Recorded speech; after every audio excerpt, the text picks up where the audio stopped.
How is it going, YouTube? My name is DonkeyBalls, and today I'm going to be reacting to the nostalgia critic, The Hunchback of Notre Dame. As a kid, I didn't care much for The Hunchback of Notre Dame. As an adult, after I read the book and I saw the Disney movie, I love it. I want to hear what the critic has to say about it. Buy Stamps.com. Why go to the store to get stamps when you can have them printed right at home for your convenience?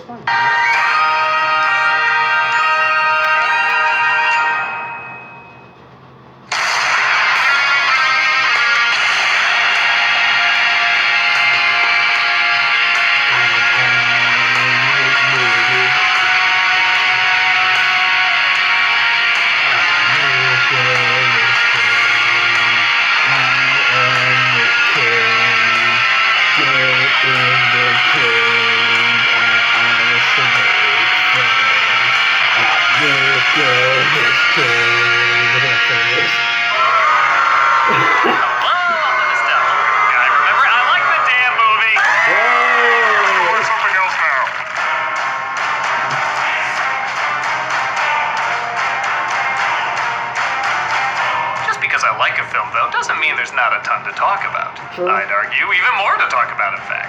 The Hunchback of Notre Dame was, I'm just gonna say it, a daring film for Disney to make. This wasn't a fairy tale with the darker elements removed. This was a historical novel about the abuse of power in the church. Yep. Even hearing the title, Disney's The Hunchback of Notre Dame, took a lot of people time to get used to. It's like hearing Disney's The Haunting of Hill House. It's very bizarre. Despite the film unsurprisingly making changes, like focusing more on an ugly duckling angle rather than religious corruption, it wasn't quite the massive hit Disney was used to. I think there's a few reasons for this. One, it came off the heels of a profitable yet still underwhelming predecessor. Had it been released after Lion King, it probably would have done better. The other being, it's so dark and adult compared to other Disney themes that I don't know what era it would have been a big hit. In the past, the religious angle would have been too controversial and turn people away, and in the present, the Fagman's hand-drawn would turn people away. But maybe that's why I like it so much. It's not a film that easily finds a home. Yet I, and many like me, have created one for it. Over the years, a following has grown for the movie who praise all the elements mainstream audiences just couldn't get into. The darker tone, the gothic music, the unconventional themes Disney rarely touched upon. But with that said, it is still Disney. There's a lot of pandering that simply doesn't fit.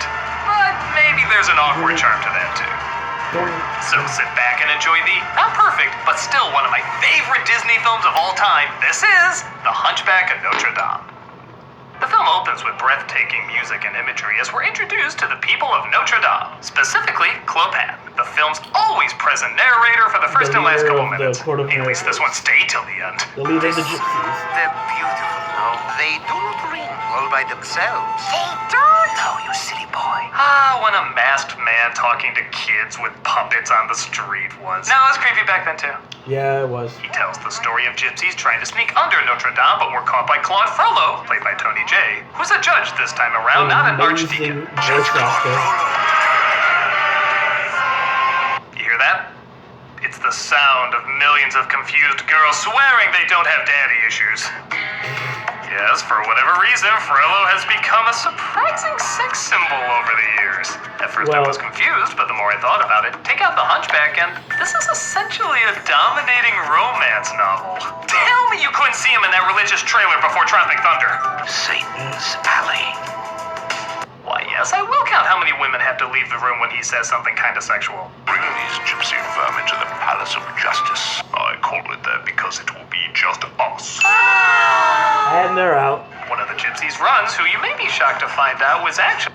Crazy enough, it's funny how Judge Frollo actually looks like Craig Ferguson, just with a more sexual voice. So it's like combining Tony Jay and Craig Ferguson. And you get him. Mary Kay Bergman, the actress who originally played Carmen's mom. Sanctuary! Please give us sanctuary! So when she's killed and her son is taken from her, you might have a... Hold on. Why was he never a Kingdom Hearts boss? It would have been awesome to fight him. He already had a weapon and a good battlefield. Well, a level, basically, but he should have been a Kingdom Hearts villain. Prove me wrong. Better idea why Frollo's so horrified. Baby. Okay, fine, whatever. Go ahead! 4 minutes in, and already this G-rated movie is on baby drowning. God, I wish those Saturday morning ads included that footage. Yes. Everything you expect in a Disney classic. Disney's The Hunchback of Notre Dame. The Archdeacon stops him, though. This is an unholy demon. I'm sending it back to hell where it belongs. Jesus, I love this asshole. Can you give some evil lessons to current Disney villains? They kind of suck now. Yes. The Archdeacon says the eyes of Notre Dame will damn Frollo if he commits such a heinous crime. Wait, was But that all the other Zeus? stuff he does is cool. Wait. Lessons to current Disney villains, they kind of suck now. I know. The Archdeacon says the eyes of Notre Dame will damn Hold on. Frollo if he commits Dude, that is Zeus from Hercules, man. That's the first crossover. That's literally Zeus. Crazy. such a heinous crime. But all the other stuff he does is cool. Care for the child and raise it as your own. What? that? Let him live with you when What you're is his judged. name? Live here. I kind of love how they both guilt-trip the other into taking care of this kid. You must raise him as your own. Isn't he the one who plays his Cogsworth? And Radcliffe from Pocahontas? I don't want him. Don't you have a home? Yes, but it's allergic to ugly. Oh, well, it must really sneeze a lot when you come home. He's staying here. Years go by, and the baby grows into a kind young man named Quasimodo, voiced by Tom Hulce. Also known as Mozart from the movie Amadeus. fly? Hey, remember when Burger King tried to turn that into a big line? Yes! I remember this. I remember the Quasimodo puppet thing. Henry, what's in their popcorn? Man. And we're introduced to the characters I never knew people that was either hate Jason or Alexander. really hate. The gargoyles. This is the one element everyone can agree was botched. Well, their names are funny. Victor, Hugo, and Laverne, which was Victor Named after Hugo's the sister. author who She created didn't have a Levis and feminine Robin middle Hood name, so and that joke Hunchback worked Notre better. Dame. What the fuck? And the voice actors are great with Jason Alexander, Jane Weathers, and Charles Kimbrough. They feel incredibly shoehorned in, and the writing for them never gets a laugh. All right. For the wine Wine, and cut the cheese. Especially coming I off of remember comedic from the- roles that please both kids and adults, remember. this really needed So, a comedy facelift. Give her some slack, then reel her in. Then give her some slack, then reel her in. Then give her some slack. Knock it off, Hugo. She's a girl, not a mackerel. If only Alexander's lines were replaced with Duckman lines, Yes. then we'd have gold. Yes. Sue me, I'm colorful. Doesn't mean I belong in here making potholders with the wackos. Every day is an agonizing ordeal, like balancing a pot of scalding water on your head while people whip your legs and butt. Honestly, Frollo's teaching of the alphabet gets a bigger laugh. A. Abomination. B. Blasphemy. C. Contrition. D. Damnation. E. Eternal damnation. Well, now we know where Mel Gibson learned his ABCs. Ha! Quasi wants to join the Festival of Fools, but Frollo claims he can't because he ugly. You are deformed. I am deformed. And you are ugly. And I am ugly. And these are crimes. This is the feel-good song, right? Do It's the as I 90s. say, obey. They're gone. He sings about how wonderful it would be to become accepted, and though Tom Hulce's voice is shakier than Sarah Brightman being electrocuted, There, like ordinary man. he still sings it with so much heart and passion, I don't think it would have worked as well if he was dubbed. He sings about all the tough questions. How much value do we place in looks? Killed Aladdin's carpet. Why does Notre Dame not have Wait, was that satellite TV? carpet? And is this the weirdest prequel to Beauty and the Beast? Come on, I said there were tough questions, not good questions. Yeah, but Captain Phoebus enters town, played by Kevin. the directors and producers of this movie also made Beauty and the Beast. Klein, who sees a gypsy named Esmeralda, played by Demi Moore, Demi accosted Moore. by a guard, played by Patrick the Starfish. Yep. Maybe a day in the stocks will cool you down. Yes, it was ironic he wasn't a gargoyle in this. Wait, Phoebus I think goes that was with his horse Brooklyn, wasn't it? Achilles, named only so they could do this joke. Achilles, heel. To the Palace of Justice, reporting for duty under Judge Frollo. I'm sure you'll whip my men into shape.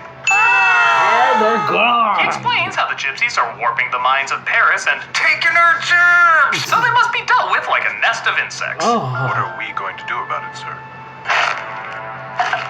It always drove me nuts he never put that piece back right. That's Well, I'm true. sure it's the worst damage that'll befall the place. The Festival of Fools begins as Quasimodo sneaks his way in. Top secret.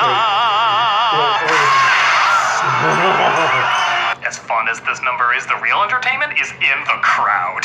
Whether it's men pounding on women's heads, standing absolutely still, or having a mid-90s computer-generated seizure, they're easily the funniest things here, apart from this line. Look at that disgusting display. Yes, sir. Ironically, people will remember Demi Moore as this erotic dancer than when she was actually an erotic dancer. That's so true.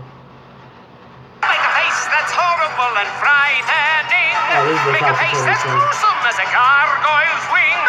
Doesn't even make sense. Who's scared of a gargoyle's wing? He said that because it rhymes with Ning. It's the bell ringer from Notre Dame. Quasi is crowned the king of fools as he technically makes the ugliest face there, and the crowd loves him. Yeah, I think some of them may have dropped Quaaludes before showing up. I I guess. shall cheer with extreme indifference. But the crowd turns on him rather sporadically.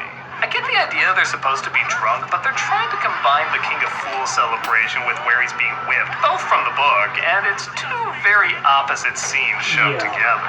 Did every crowd member bring rope in case this weird-ass moment would break out? I It's like if in guess. Return of the King, everybody bows, and then they're suddenly like, hey, they're short! I'm sorry. This wasn't supposed to happen. Esmeralda is the only one to show kindness to Quasi, though it is funny that she still calls him a creature.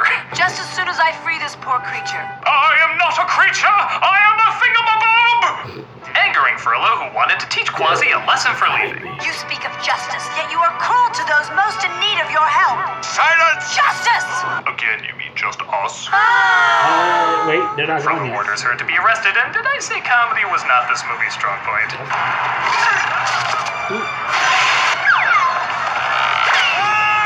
I know, the crotch shots, the pinball thing. Don't forget the bowling sound effect.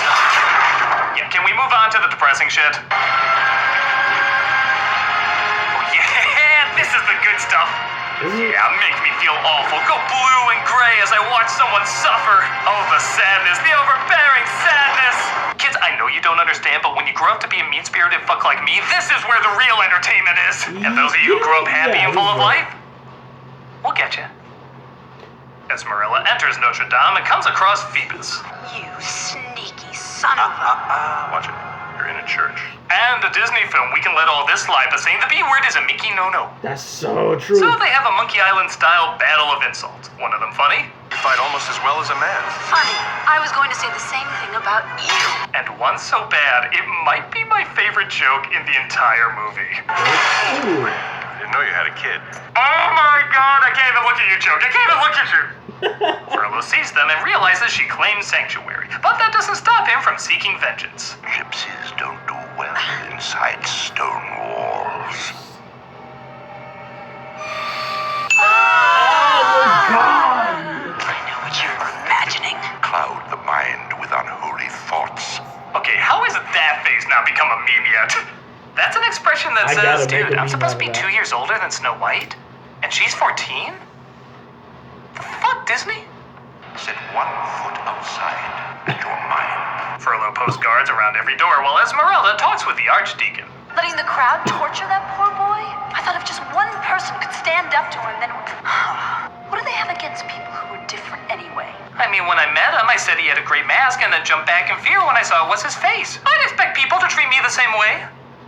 She sings a powerful song about God helping the outcast, once again utilizing the cathedral's beauty, and encounters Quasi once more. He's got a friend with him. Yeah, maybe today wasn't a total loss after all. Vision of loveliness. The one in the dress ain't bad either. Okay, so the filmmakers said they hell. wanted to leave it open whether the gargoyles were actually alive or in Quasi's imagination. I guess I could buy that the guards aren't really being stopped by them in the climax, and that's just part of his wishful thinking. But here's my question. Okay. What's with the goat love? Every second one of them is hitting on this animal, and if that's supposed to be in Quasimodo's mind, I fucking got someone I think you should talk to. Did you make all these things yourself? Quasi and Esmeralda hit it off, and he explains his connection with Frollo. How could such a cruel man have raised someone like you? Cruel? Oh no. He saved my life. He said my mother was gonna kill me with kindness, whatever that means. Oh, jeez. Quasi helps her escape, and he's filled with joy, singing the one before Hellfire. I always skip it, and so do you.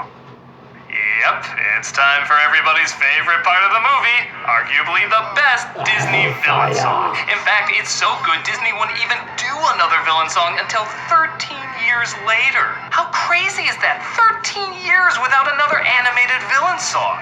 Though I did hear they were gonna do more songs from modern Disney villains. And funny enough, they all have the same title. Surprise! I was the villain and the worst part of the movie. It's not my fault. I'm not to blame.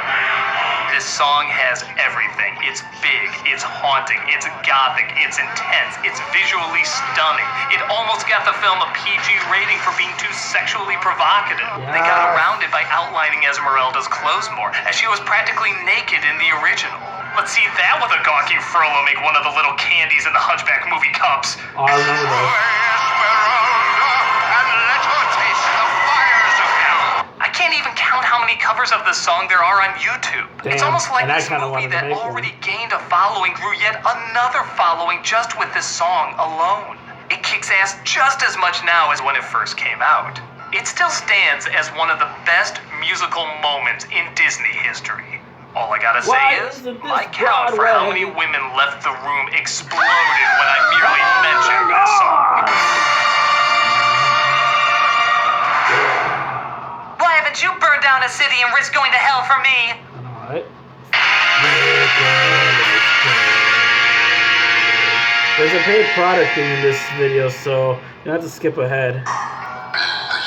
Post office, the lockers, PS service. Yeah, I have no permission for this, so I'm skipping it ahead. Ignore that. Ignore that. Ignore that. Ignore that.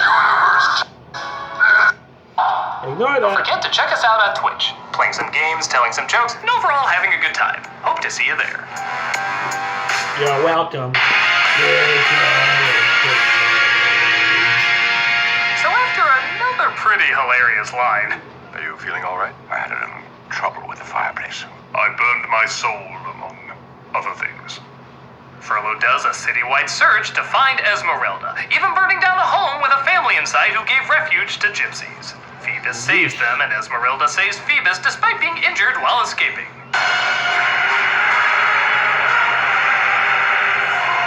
I love the music. You know, that windmill with that family inside is the first place we've seen him burn down, and Phoebus isn't the captain of the guards anymore. Are we to assume there were people in all those buildings he burned afterwards? Didn't think of that one, did you, MPAA? No, that P's not going in front of that G. That's there to stay. Oh, yeah. Don't worry, Disney Plus will just put up another disclaimer.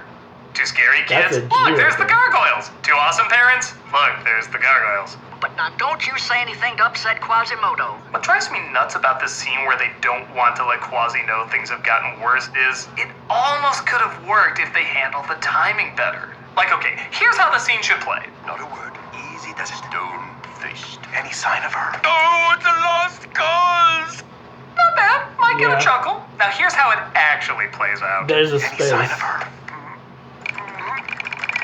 Oh, it's a lost cause! It just took me too anyway. long. It also doesn't help that the moral of the story is appearances don't matter, yet they constantly mock each other for how they look. I thought I was the cute one. No, you're the fat, stupid one with the big mouth. You're also porking up too, Quasi! Eat a salad and stop being so ugly! I'm terrible at this. Did someone say, thank God they don't have a song? She wants you so any moment she'll walk through that door. Yep, the gargoyles get a musical number in this, and you're held hostage until it's over. Aside from this cute joke. This song could be cut and you would miss nothing.